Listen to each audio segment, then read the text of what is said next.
Passear, minha gente. Bom dia para vocês.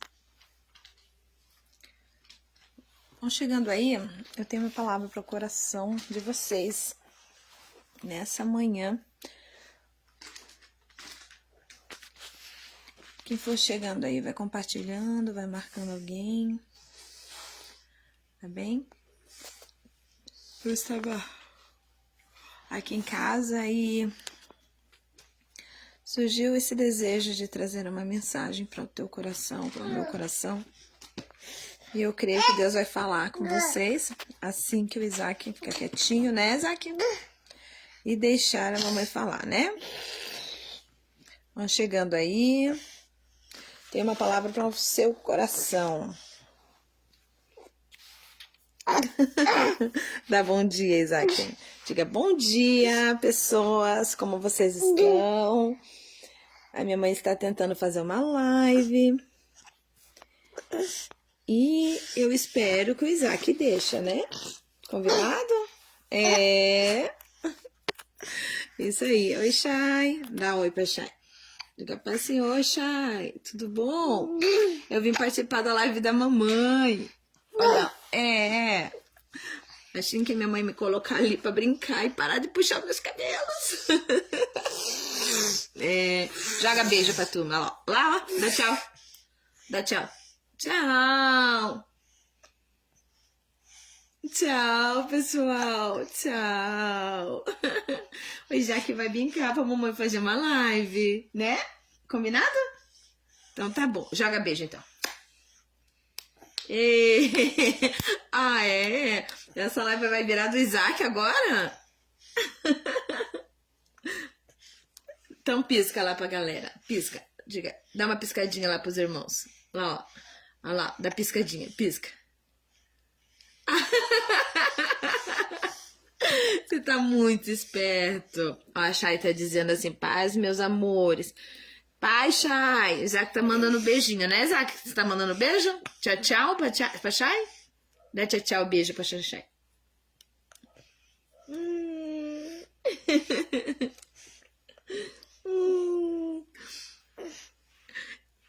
Gente, eu já chego aí. Deixa eu pôr o Isaac pra brincar, tá? Olha quanto brinquedo. Aqui. Voltamos. Então, gente, vamos ver se eu consigo trazer aqui o que tava no meu coração. Porque até então o Isaac tava dormindo, né? Mas ele acabou de acordar, então eu dei mamadeira e disse, mas eu não vou deixar de falar o que tá... Não vou deixar de falar o que tá no meu coração, então vamos lá. Eu não sei se vocês viram o versículo tema que eu coloquei em cima. E esse versículo tema vai dizer assim, mestre, não importa que pereçamos. Alguns vai dizer, mestre, não importa que morramos, algo assim. Mas o que eu quero falar sobre isso é que nesse exato momento, Jesus tinha entrado num barco, depois de passar um longo dia levando a palavra, depois de passar um longo dia pregando, ministrando, Jesus entra no barco e fala para os discípulos para atravessar o mar, né? Para atravessar o mar. E no que ele entra no barco, ele como homem que estava, um homem sujeito a todas as nossas dificuldades, porque foi para isso que Jesus veio à Terra.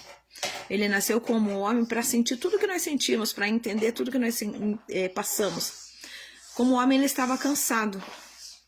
Então, muitas vezes nós estamos cansados, fadigados e dizemos, Jesus, eu estou indo para a igreja, mas eu estou tão cansado. Jesus diz assim, estou orgulhoso de você, porque mesmo cansado, mesmo fadigado, você está indo me buscar. Eu sei como está assim.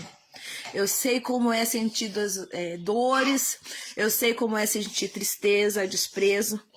Muitas vezes você está passando por uma luta tão grande, foi caluniado, foi ofendido, mas mesmo assim está com um sorriso no rosto e indo para a casa do Senhor, pregando. E às vezes a gente até se sente culpado. Nossa, como é que eu vou pregar sobre vitória se eu estou passando por uma luta tão grande? E Jesus falava sobre o reino dos céus, falava sobre as maravilhas dos céus, mas ele sabia muito bem que para ele ir para o céu, primeiro ele tinha que passar por morte de cruz. Então não é hipocrisia quando você está pregando, falando sobre vitória, mas você está passando por uma luta tremenda. Significa que você está cumprindo certo o ID do Senhor. Você está entendendo que ele veio a esse mundo, sofreu, e ele entende o que você está passando. Amém? Pai, Josefa, meu amor. Então, mas não é sobre isso que eu queria falar para vocês. Mas ele entrando no barco, cansado, fadigado, ele adormeceu. Como homem, ele estava dormindo, descansando. Porque os homens que estavam no barco eram homens experientes. Pedro foi chamado porque ele era pescador. Quando Jesus fez a pesca maravilhosa, que foi um momento que ele conheceu Pedro e trouxe Pedro para ele, Pedro estava fazendo o quê? Lavando as redes. Pedro tinha passado uma noite tremendamente cansativa, pescando e nada tinha trazido. Então, no momento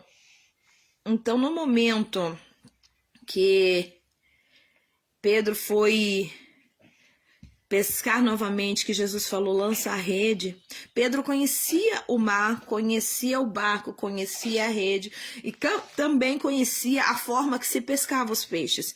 Pedro era experiente, ele conhecia e sabia aonde ele estava, como os demais discípulos. Então, quando eles entraram no barco para passar para outra banda do mar, Jesus adormeceu, descansou, porque sabia que eles eram homens experientes.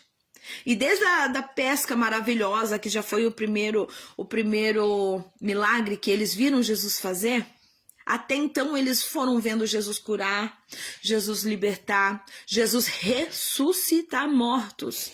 Porque você imagina só, quando Jesus chamou a Lázaro, Lázaro, venha para fora, depois de tantos dias morto, o seu organismo já estava em decomposição. Então, quando ele saísse para fora, nós, no nosso ver carnal, material, a gente ia pensar, ia sair alguém cheirando a mal, podrificado, né? Mas não, saiu um homem completamente novo, com o seu organismo melhor do que o de um bebê, completamente transformado, para você entender que Jesus, quando ele faz milagre, ele faz por completo. Então eles tinham vindo já de uma situação que eles já conheciam Jesus, eles já sabiam os milagres que Jesus operava, eles já sabiam que Jesus jamais ia os deixar perecer. Por quê? Porque Jesus estava no barco. E o interessante é que quando eles começaram a cuidar do barco, segurar o leme, né? Talvez seria uma embarcação que tinha que usar o remo, talvez seria uma embarcação que tivesse velas, não sei. Mas aquele barco estava sendo guiado por eles.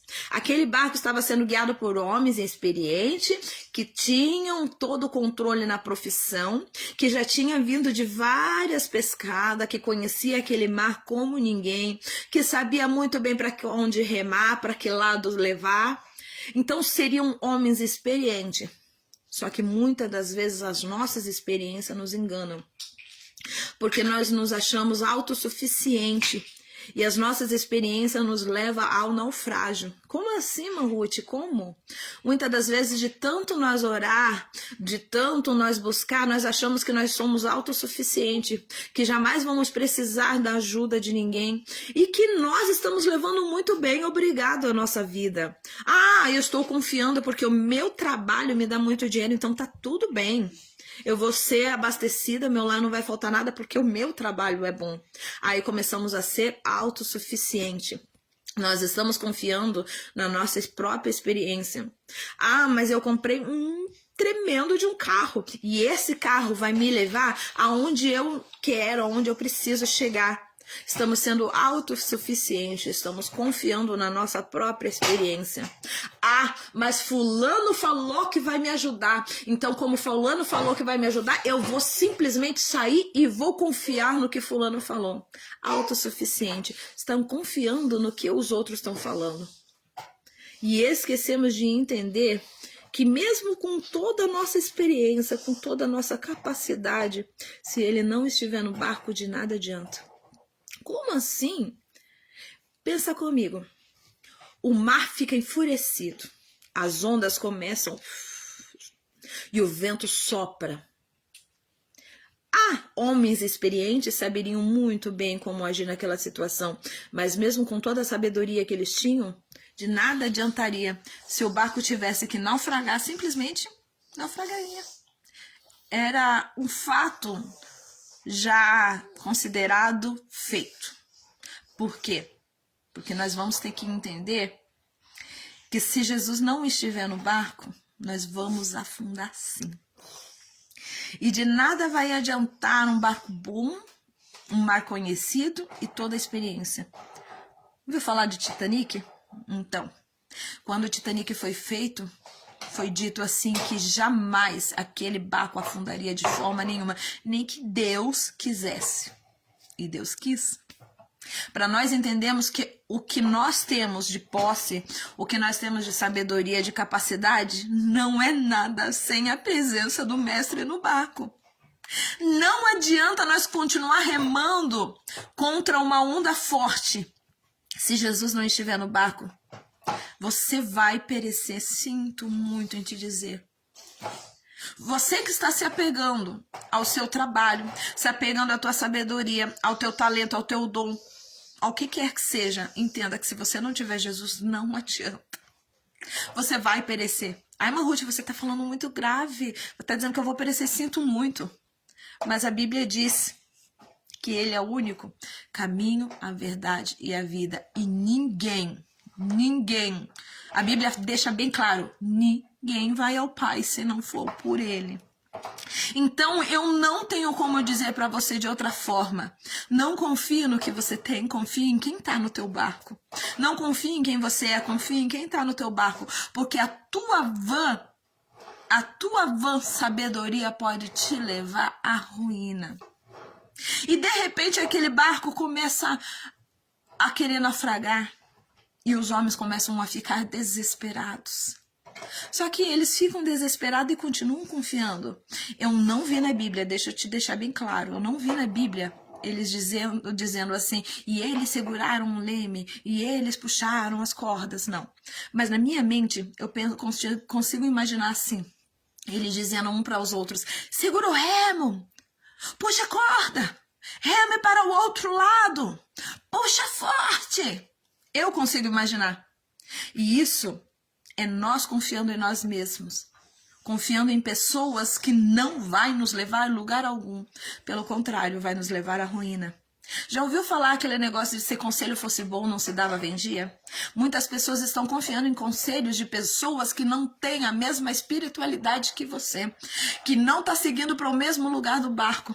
Talvez eles até digam assim, puxa o remo para este lado, mas eles pensam, não, mas eu vou puxar para o outro lado porque ele não está certo.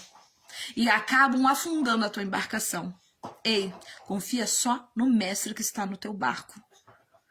Você está dizendo, Ruth, que eu não devo confiar em ninguém. Não, eu estou dizendo que primeiramente você deve confiar no mestre.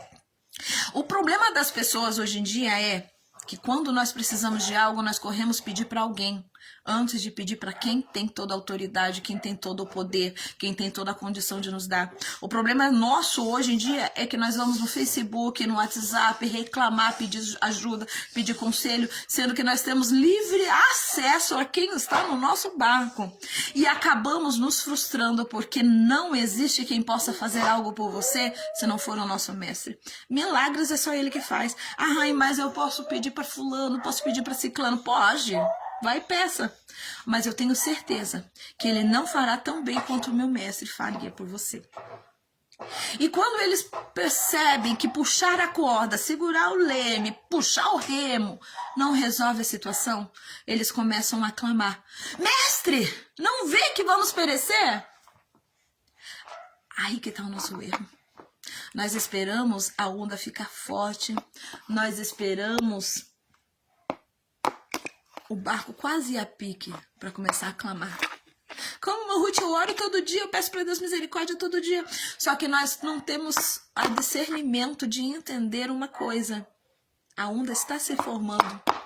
Eles eram tão experientes que você acha que eles não teriam percebido que a tempestade estava para vir? Historiadores, geólogos, percebem que aquele lugar onde era o mar, ele era um lago muito grande. Eu até tinha feito um estudo sobre isso. Falava que ele era rochoso em volta, que era tipo uma bacia. Então, por ele ser tipo uma bacia, não baixava vento, então ele era muito quente, chegava a mais de 30 graus Celsius. Então, por ele ser assim, ele era bem quente, não baixava vento.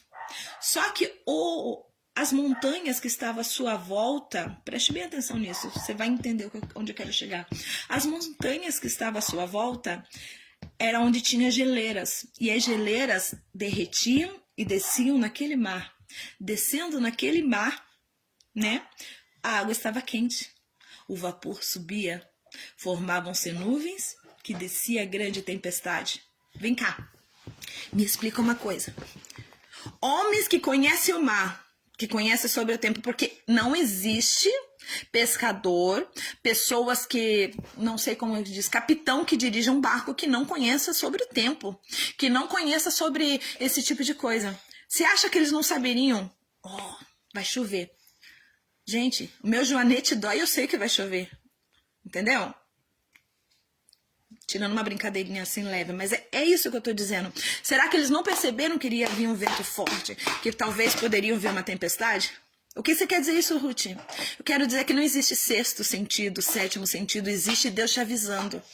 Ei, lá vem uma grande luta, se prepara, busca, jejua, consagra, se prepare. E muitas das vezes Deus está falando, Deus está avisando e a gente está ali sossegado. Não, Jesus está no barco, Jesus está no barco, Jesus está no barco. Mas deixamos para chamar Ele no último caso. Deixamos para chamar Jesus para tomar a direção da nossa vida quando não tem mais jeito para nós. Porque achamos, até então a minha sabedoria vai me conduzir. Eu posso pedir emprestado, eu posso pedir ajuda, eu posso pedir socorro. Até então a minha vã sabedoria pode me levar em algum lugar. Mas quando não há mais jeito, eu clamo por Ele. E poderia ser evitado tanto essa situação quando no momento que a luta começou, clamassem a Ele. O nosso problema é que nós deixamos para colocar Jesus no controle quando nós achamos que de nós já foi esgotado tudo. E muitas das vezes nós nos frustramos, porque junto com as lutas vêm as consequências. Jesus faz o milagre, mas Ele deixa uma pequena cicatriz para mostrar para você que você é dependente dele. Como assim, irmã Ruth? Muitas das vezes nós perdemos algo que é importante para nós, porque nós deixamos de confiar em Jesus, deixamos de colocar Ele no nosso barco na direção e achamos que nós podemos estar guiando. Que burros somos nós, né? Vamos ser fiel à palavra, somos burros. Porque nós temos um Deus que tudo pode e confiamos em tudo que a gente pode fazer. Como? Só que o interessante é que Jesus acorda. Como homem, ele estava cansado, ele acorda assustado até por ver como estão gritando. E eu imagino, não está escrito na Bíblia, tá? Mas eu imagino Jesus levantando calmamente, olhando para a situação, aquele povo todo assustado, desesperado, água por todos os lados. Jesus indo na proa do barco, olhando para o mar e dizendo: calma, quem está no controle sou eu. Hoje eu digo para você, Jesus está olhando para você nessa noite, nessa tarde, essa manhã, gente, nem almocei ainda, e está dizendo assim para você: calma, você me colocou no controle, você me chamou, então calma, aquieta-te, vento, cala-te, mar, calma. Se você me colocou no controle, eu tenho todo o controle, a situação é minha, o poder é meu, a autoridade é minha. E o interessante é que se você vê tudo que eu te contei do mapa geográfico do lugar, Jesus não só mandou o mar se acalmar, as ondas, parar o vento. Jesus fez com que tudo aquilo que era natural, água descendo gelada, encostando na água quente, formando tempestade, parar. Não foi só o vento e o mar. Ele quis dizer assim, ó, às vezes para você parece natural. Natural você está sofrendo, natural você está passando por isso. Eu estou dizendo para você, não é natural, não se acostume com o sofrimento.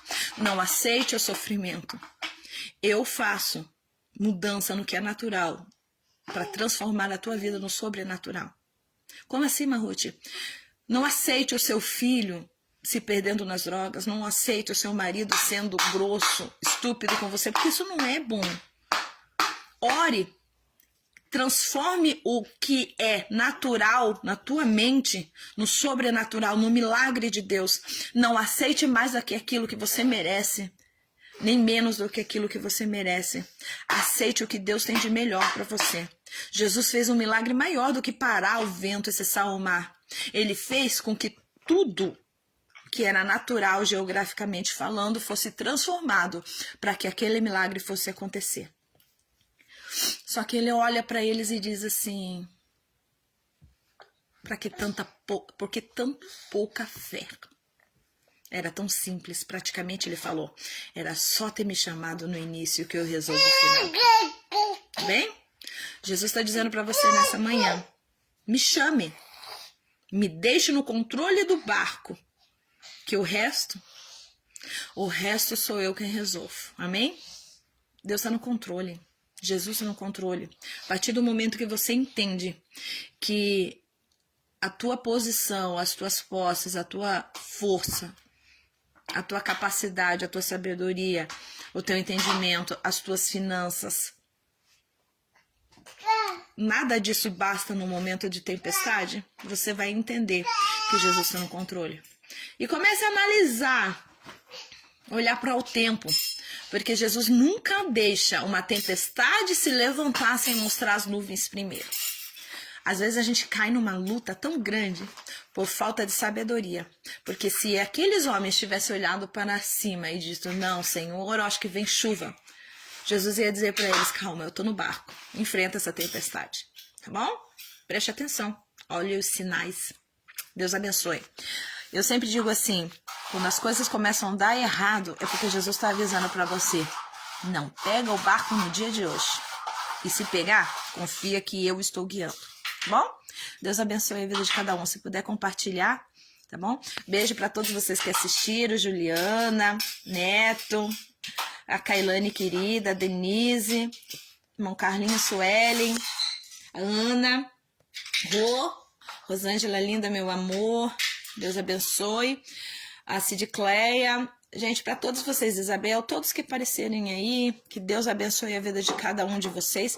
E se puder compartilhar, tá bom? Estarei orando por vocês. Orem por mim também. Eunice, beijo, minha querida. Saudades, amiga e cliente, gente. Sinto sua falta, amiga. Que Deus abençoe a tua vida, tá bom? Jesus no barco.